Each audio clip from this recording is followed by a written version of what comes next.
Ladies and gentlemen, I want to talk to you tonight about something far more dangerous than bad luck, far more destructive than a poor economy, and far more subtle than any obstacle life can throw at you. I want to talk about your attitudes. Because let me tell you something, I learned early life doesn't go wrong all at once. It goes wrong little by little, quietly, silently. And usually the damage begins inside long before anything shows up on the outside. See, most people think their lives fall apart because of the storms that come from the world, but I found out the real storms, the most serious storms, come from the inside. They come from what I call the attitude diseases, invisible illnesses of the mind and spirit, small at first, almost harmless at first. But if you let them grow, if you let them live in the dark corners of your thinking, they'll eat away at your future while you sleep. Now, the real tragedy of these diseases is that most people don't even know they have them. They think they're just being realistic or being careful or just the way I am. No. These are not personality traits. These are diseases. And tonight, my aim is simple: to show you what they look like, how to spot them, how to cure them, and how to make sure, absolutely sure, that you don't carry them into 2026. Because believe me, if you bring these diseases with you into another year, you'll repeat the same year you've already lived. Different calendar, same results. And that is not the plan. The plan is progress. The plan is growth. The plan is transformation, your transformation. But here's the good news. Once you understand these diseases, once you shine a light on them, once you examine them and decide, that's it, I've had enough, then the real change begins. The real climb begins. And that's what tonight is about. The climb. Because let me remind you of something very important. You cannot drift to the top of the mountain. Nobody ever drifts upward. Drifting is easy. Drifting is natural. Drifting requires no effort at all. But drifting always takes you downhill, financially, emotionally, spiritually, socially. The only way up is intentional effort, conscious discipline, and a good, strong look at the attitudes shaping your daily life. So, let's begin our work together. Tonight we're going to tackle the first silent thief, the first invisible enemy, the first attitude disease that destroys more potential than almost any other. Now, let's begin with the first disease, one of the quietest, sneakiest, most deceptive of them all, indifference, or what I like to call the shrug of the shoulder.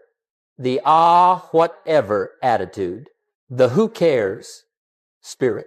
The man or woman who sits in the back of the room, halfway alive, halfway interested, halfway committed, and unfortunately, halfway broke. You've met this person. Maybe you've even been this person. I know I have. The indifferent person doesn't get upset, doesn't get excited, doesn't get passionate. He just drifts. And that's the problem. Because drifting doesn't take you to good places. You can drift into disappointment, drift into heartache, drift into poor health, drift into financial trouble. But let me repeat what I told you earlier. You cannot drift to the top of the mountain. The top requires climbing, and climbing requires passion. I've had people tell me, well, Jim, I just don't see why I should get all worked up about anything. You ever hear that? Why get so excited? Why put your whole heart into it? I'll tell you why. Because the people who get worked up, who lean forward, who take life seriously, who get enthusiastic, they are the ones life hands opportunities to. They are the ones who get noticed. They are the ones who get invited. They are the ones who get promoted. And they are the ones who get rewarded. Here's one of the keys to the good life, and it's simple. Learn to put everything you've got into everything you do. If you sweep a floor, sweep it like a master. If you speak, speak with intention. If you work, work with vigor. If you show up fully, not halfway. Because here's the magic. Whatever you pour yourself into will quickly reveal one of two things. It will either open up into incredible opportunity, or it will show you that you ought to be doing something else. But indifference? It shows you nothing. It just keeps you drifting. Some people say, if I had a better job, I'd really pour it on. No, that's the delusion. You don't give more effort because you have a better job. You get a better job because you give more effort. The marketplace rewards the person of value, and value starts with attitude, not position. You see, indifference robs you of the very thing that makes life meaningful, the chance to become excellent, the chance to be proud of your work, the chance to build a reputation that speaks for you. And I promise you this, life is hard on the indecisive, but it's brutal on the indifferent. So, if you find yourself shrugging your shoulders, drifting through your days, feeling lukewarm about your goals, shake it off. Wake yourself up. Make today the day you say, no more casual attitude about my life. I'm pouring it on from now on. Because the day you stop drifting is the day you start climbing. Now that we've cured the first disease, let's talk about another one, maybe even more dangerous. Now let's move to the second disease, one that has stolen more opportunities than failure ever has. It's subtle, it's deceptive, and it disguises itself as being careful. I call it indecision, the disease of the man or woman who simply can't make up their mind. You've seen this person. Maybe you've been this person. They stand at the crossroads of life, and instead of picking a road, they build a house right in the middle. They're not going anywhere, but they're thinking about going everywhere. They say, I know I should start this, but what if it's not the right time? I know I should change jobs, but what if it goes wrong? I know I should take action, but what if I regret it? And before long, they've said, what if? So many times they've created a full-time job out of hesitation. I once met a man who told me, Jim, I've been sitting on the fence for years. I said, my friend, with that much time on the fence, you must have splinters in places we can't discuss in public. And we both laughed, but it's not funny when you realize how many dreams have died because someone refused to choose. Here's the truth I want you to write down. The greatest risk in life is not that you choose the wrong direction. The greatest risk is that you choose nothing at all. See, indecision is not a neutral position. It's not safety. It's not caution. It's a disease. And the worst part, the longer you wait, the heavier the weight becomes. Pretty soon, you don't just delay action, you fear action. You don't just pause decisions, you avoid decisions. And you tell yourself it's wisdom when really it's paralysis. Now here's the good news. The cure for indecision is simple. Make a decision. Any decision, pick a direction, and go with everything you've got. Someone says, but Jim, what if it's the wrong decision? Well, let me tell you something. If it's the wrong direction, you'll find out quicker. And that's valuable because at least now you're moving. At least now you're learning. At least now you're adjusting. Momentum creates clarity. Motion creates insight. Progress creates wisdom. A life filled with adventure is a life filled with decisions. And the wrong ones, they're not disasters. They're teachers. They give you experience. And experience gives you better judgment. And better judgment leads to better decisions. It's a cycle. But it only works if you start. So don't see how many decisions you can avoid. See how many you can engage in. That's where the excitement is. That's where confidence grows. That's where your future begins to open up like a well-lit road. Remember this. You can fix a bad decision, but you can't fix no decision. Choose, commit, adjust. That's the formula. Now that we've dealt with the paralysis of indecision, let's examine the disease that often hides underneath it. The one that whispers, you can't. Now, let's move to the third disease, one that eats away at the spirit like acid on metal. It doesn't shout, it whispers. It doesn't push, it pulls. It doesn't cripple your body, it cripples your future. I'm talking about doubt, especially self-doubt, one of the most destructive forces in the human mind. Doubt is sneaky. It shows up wearing reasonable clothing. It sounds intelligent. It tells you, be careful, don't try too hard, you might fail, you might not be enough, you might not deserve it. And if you listen too long, you start treating those whispers like truth. Doubt is the thief of dreams. It steals the promise of your future before you ever take the first step toward it. Now, there are many kinds of doubt. You can doubt the weather, you can doubt the economy, you can doubt the politicians, and sometimes with good reason. But the worst kind of doubt, the most damaging, the most paralyzing, is doubt in yourself. Imagine this. Life is asking you for boldness, and you're whispering back, I'm not sure. Opportunities come knocking, and you say, maybe tomorrow. Talent sits in your hands, and you say, I don't know if this is good enough. What a tragedy to be capable and yet unconvinced. I used to meet people who would say, Jim, do you really think I can do something great? And I'd say, of course you can. The question is, do you think you can? Because let me tell you something. It doesn't matter how many people believe in you. If you don't believe in yourself, Even 1,000 voices cheering you on can't help the man who's hanging on to one small internal whisper that says, I'm not good enough. Self-doubt creates hesitation. Hesitation creates small efforts. Small efforts create small results, and small results confirm the doubt that started the cycle. It becomes a loop, a dangerous one. But here's the good news. Doubt has a cure, and the cure is belief, not blind belief. Not empty affirmations. Earned belief built brick by brick through discipline, effort, and a little courage. Belief is a decision first and proof second. You decide to believe in yourself, and then you gather evidence in your own favor. You take small steps, you achieve small wins, you do what you said you'd do. And pretty soon, belief becomes your companion instead of doubt. One of the greatest turning points in my life came when my mentor said, Jim, the day you understand your own worth, that's the day you begin to climb. And he was right. Once you believe that you can change, you begin to change. Once you believe that you're capable, you become capable. Once you believe your life can be different, you take the actions that make it different. So let today be the day you tell doubt, that's enough. You've had your turn. Turn the coin over. Become a believer. Believe in your future. Believe in your responsibility. Believe in your ability. Believe in the value of your effort. Because the moment you start believing in yourself, life begins to rise to meet you.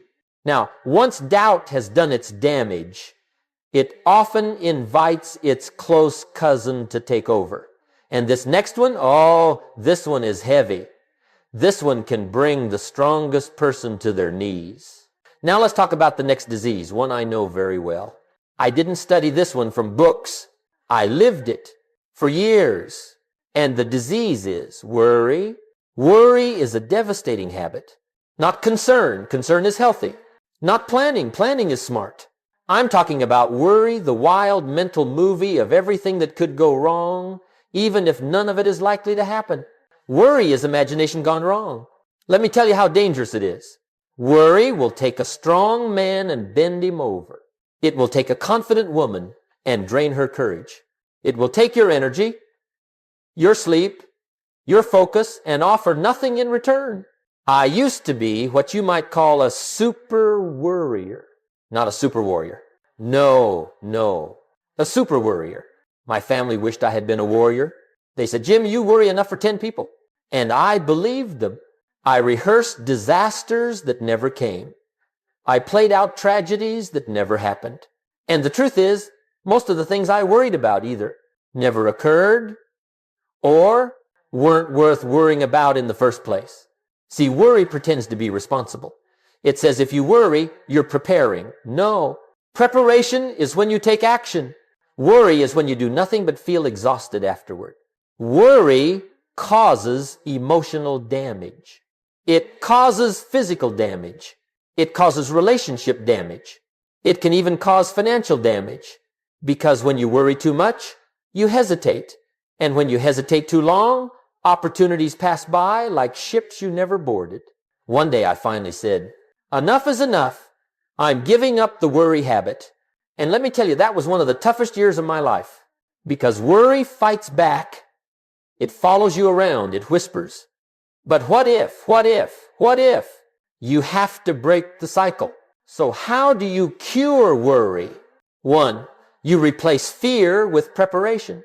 If something deserves worry, it deserves a plan. Plan it. Prepare for it. Then put worry aside. 2, you replace confusion with clarity. Write down what's bothering you. The moment you take the worry out of your mind and put it on paper, it loses half its power. 3, you replace imagination with discipline. Take action on the things you can control. Release the things you cannot. 4, you upgrade your mental diet. A worried mind is usually an overloaded mind. Too much news, too much comparison, too much chaos, too much noise. Stand guard at the door of your mind. Feed your thoughts with things that make you stronger. You see, you can live a life full of challenge, a life full of difficulty, a life full of responsibility. But you can live all of that without worry. And when you remove worry, you open space for courage. for clarity, for creativity, for opportunities that would have never shown up to a mind weighed down with fear. But now, after worry comes something even more subtle, even more polite, and even more dangerous. Because while worry suffocates your spirit, this next disease stops your life cold. Now let's move to the fifth disease, one that sounds smart, looks responsible, feels safe, and yet destroys more futures than risk ever has. This is the disease of overcaution, the timid approach to life. Now listen carefully. I'm not talking about being reckless. You can be too reckless and life will punish that. But you can also be too cautious and life will punish that too. Some people want everything lined up perfectly before they take a single step. They want guarantees before they try. They want the entire path illuminated before they take the first move. They say, well, what if this happens and what if that happens and what about that thing that could maybe possibly someday go wrong? I used to think that way. My caution used to drive me right up the wall. I had a whole vocabulary of fear. My favorite sentence was, yeah, but what if? What if it fails? What if I lose money? What if people laugh? What if it doesn't work out? And on top of that, I'd stack another. And if that happens, oh, look at the fix I'll be in. I could talk myself out of anything. Some people can talk themselves into opportunity. I could talk myself out of it. And I was good at it. Then one day my mentor said something that snapped me awake. He said, Jim, let me save you some time. It's all risky. I said, what do you mean it's all risky? He said, the minute you were born, it got risky. You'll never make it out of life alive. So stop asking for perfect safety. It doesn't exist. And that hit me so hard, I nearly fell out of my chair. It's all risky. Trying is risky. Not trying is risky.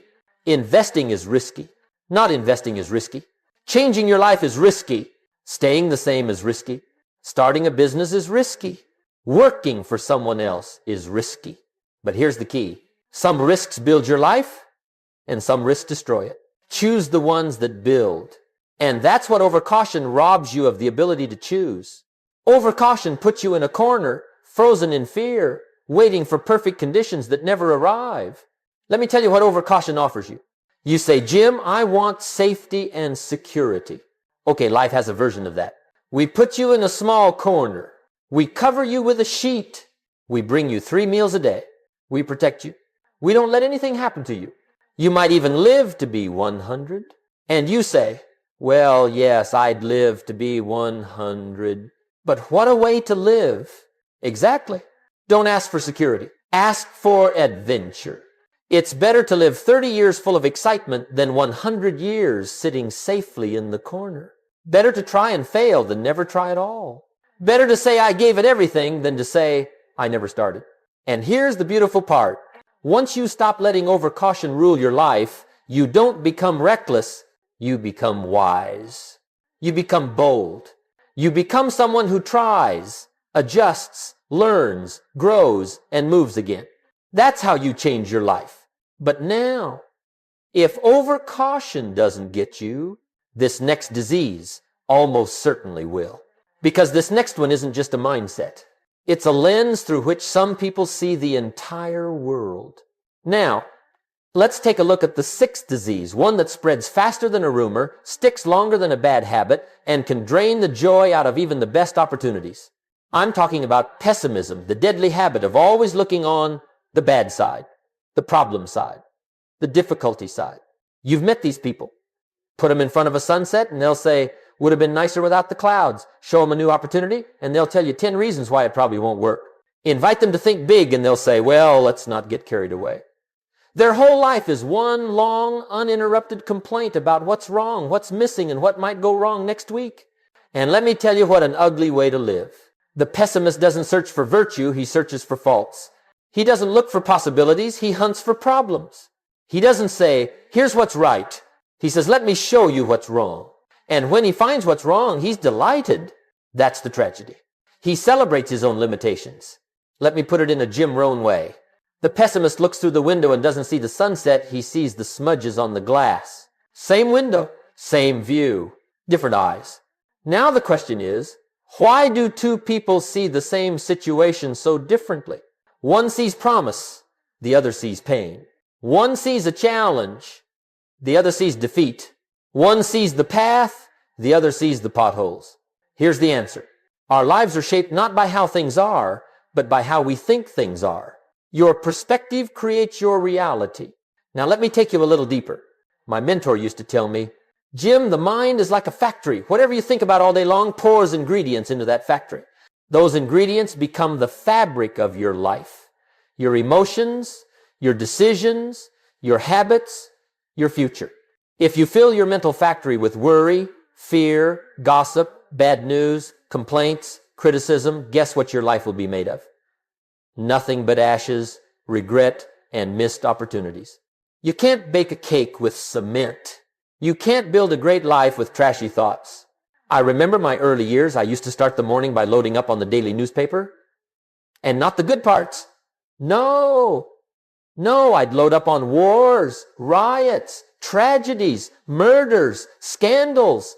I'd even read the back page where the worst stories hide. Then I'd take all that poison, pour it into my mental factory, and start the day. And then I wondered why I walked around depressed, broke, and discouraged. They called me economic peewee. No wonder. See, it wasn't my job. It wasn't my education. It wasn't my upbringing. It was my thinking. Poor thinking habits keep most people poor, not poor working habits. Most people work hard, but they don't think hard. That's why pessimism is such a deadly disease. It attacks your thinking. It blinds your hope.